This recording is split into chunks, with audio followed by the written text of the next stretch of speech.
Hello বন্ধুরা, আসসালামু আলাইকুম। কেমন আছেন সবাই? আশা করি ভালো আছেন। আমিও ভালো আছি। এই যে আমি আর রাসিন এখন পৌঁছে গেছি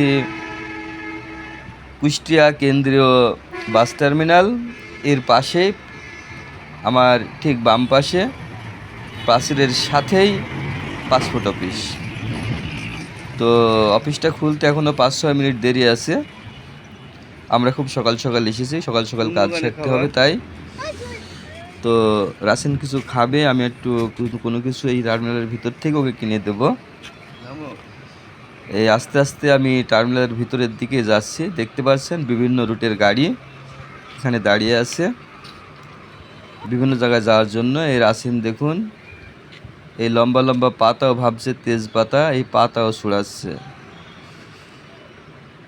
এই দেখতে পাচ্ছেন লাফিয়ে লাফিয়ে ছোড়ার চেষ্টা করছে। তো যাই হোক, আমরা এখন ভিতরে যাব, যাই ওকে কিছু কিনে দেবো খাওয়ার জন্য, কিনে দিয়ে আমরা পাসপোর্ট অফিসে ঢুকবো। তো বন্ধুরা, ভিডিওটি ভালো লেগে থাকলে অবশ্যই লাইক শেয়ার কমেন্ট করে পাশে থাকবেন। এই অনেকগুলো পাতাও ছিঁড়েও ফেলেছে এর মাঝখানেই, দেখতে পাচ্ছেন ছুড়িয়ে যাচ্ছে পাতা। ওগুলো নিয়ে কোথাও ঢুকতে দেবে না, পাতার আসলে বোটাগুলো খুব শক্ত। বন্ধুরা ভালো থাকবেন, লাইক শেয়ার কমেন্ট করবেন। খোদা হাফেজ।